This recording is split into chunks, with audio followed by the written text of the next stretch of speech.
Hola a todos, soy Almudena de Retales de Mil Colores. En el vídeo de hoy hacemos un tutorial de esos que nos encanta siempre realizar porque son sencillos, porque son rápidos, porque como veis el resultado es bien bonito. Se trata en esta ocasión de un estuche, que veis la forma que tiene, en este lado le hemos puesto también un compartimento y lo que tiene más original es la forma de abrirse, porque al abrirlo vais a ver que tiene un tamaño muy diferente con una gran capacidad. Es un modelo que, como os digo, muy sencillo, pero que para mí tiene la ventaja que podemos adaptarlo cambiando las medidas para un montón de usos. Por ejemplo, si lo hacéis un poquito más grande, resulta perfecto como funda de un ordenador o de una tablet. Si queréis que os enseñe, quedaros conmigo hasta el final del vídeo. Para el tutorial de hoy vamos a emplear los siguientes materiales: dos telas que combinan entre sí para la parte exterior y una tercera, en este caso de cuadrito rojo, para el forro. También tengo cinta de bies al tono de las telas, un botón decorativo y para darle forma y cuerpo al trabajo voy a utilizar un estabilizador. En este caso veis que es un foam finito de unos 3 milímetros. El foam es una goma espuma que le va a dar cuerpo a nuestro trabajo sin aportarle excesivo volumen. Si lo tenéis todo preparado, comenzamos. Comenzamos preparando el bolsillo exterior. Para ello he cortado dos piezas de la tela que va en el exterior y del forro del mismo tamaño. Tienen un ancho de 26 y un alto de 16. En la tela del forro lo que he hecho ha sido pegar una entretela, como veis, blandita, para darle un poquito más de cuerpo. Ahora lo que vamos a hacer es colocar las piezas revés con revés. Alineamos bien y vamos a coser en uno de los lados largos una cinta de bies al tono de las telas. Si no conocéis cómo se utiliza este material, os recomiendo que veáis el tutorial que tenemos en el canal específico sobre la cinta de bies. Cuando tengáis colocada, como veis, la cinta de bies, vamos a formar el siguiente sándwich. Tomamos una pieza de estabilizador que tiene un ancho de 26 y un alto de 30.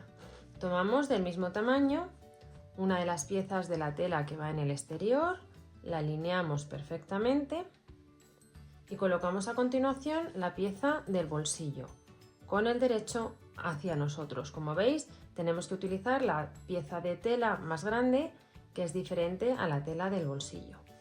Por último, colocamos la pieza de tela también de 26 por 30, en este caso con el mismo estampado que el bolsillo, poniendo derecho con derecho.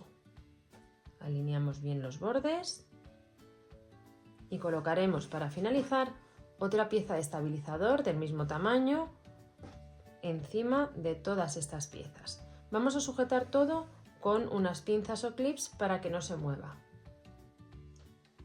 Y con las piezas así sujetas daremos un pespunte por el lado largo, la base y el otro lado largo con un margen de 1 centímetro. Con el pespunte dado y antes de continuar vamos a retirar con mucho cuidado todo el exceso de estabilizador a ambos lados de la costura. Recortamos también un poquito las esquinas para que luego no queden abultadas. Y damos la vuelta al trabajo.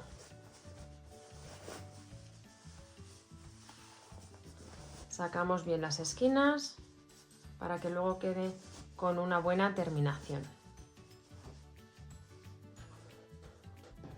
Preparamos también el forro poniendo derecho con derecho.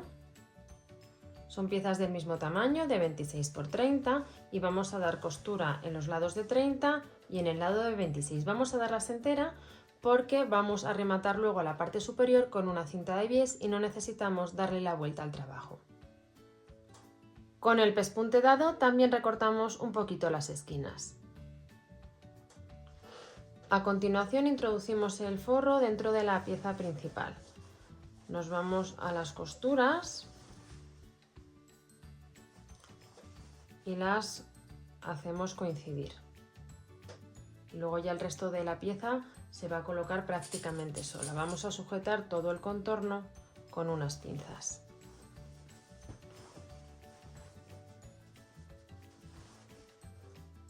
Cuando lo tengamos así preparado, Vamos ahora a comenzar a colocar el cierre de la parte superior. El cierre va a ir con una cinta de bies, que la vamos a colocar del mismo modo que hemos colocado aquí el remate en el lado exterior. Entonces la única diferencia es que tenemos que preparar previamente el cierre que va a servir para que doblemos luego y nos quede el trabajo con este aspecto y que cierre con el botón. Para ello vamos a tomar un trocito de cinta de bies de unos 15 centímetros aproximadamente, lo doblaremos a la mitad y vamos de momento a dar un pespunte aquí al borde para formar una tira. Cuando hayáis dado el pespunte, doblamos a la mitad y vamos a darle esta forma de piquito, lo enseño por el otro lado, a la cinta de bies. Y lo que vamos a hacer es planchar para que quede en esta posición. Con la pieza ya así preparada, luego lo que he hecho ha sido cortarla a un tamaño de 6 centímetros, nos vamos a la pieza principal y en el lado que tiene el bolsillo determinamos el punto medio, que en este caso son 12 centímetros de cada uno de los bordes. Colocamos esta pieza dejando en la parte que queda como con un pequeño triángulo hacia nosotros. Buscamos la marca de la mitad, vamos a alinear cada uno de los extremos a un lado, vamos a sujetar con alfileres para que no se mueva y ahora ya a continuación vamos a colocar todo alrededor del borde la cinta de bies para rematar nuestro trabajo. Mirad, ya he cosido la cinta de bies todo alrededor y también podéis observar que he dibujado una línea que está a una distancia de 9 centímetros del borde de la tela. Por esta línea vamos a dar un pespunte con hilo al tono con la finalidad de que luego sea más sencillo doblar nuestro estuche para cerrarlo. Mirad, ya he dado el pespunte y como veis se cierra y se dobla con mucha más facilidad justo por donde hemos marcado. Ahora, en último lugar, lo que vamos a hacer es doblar, ver dónde tenemos que colocar el botón decorativo y coserlo para así tener el cierre listo en nuestra bolsa. Y con el botón cosido habremos terminado el estuche. Como veis, se hace de una manera muy sencilla, pero por ello no es menos bonito el resultado. Además, cambiando un poco las medidas, podéis transformarlo perfectamente en una funda, por ejemplo, para un ordenador, una cartera para llevar documentos, incluso puede ser un pequeño neceser. Espero que os haya gustado mucho el tutorial y nos vemos en el próximo vídeo.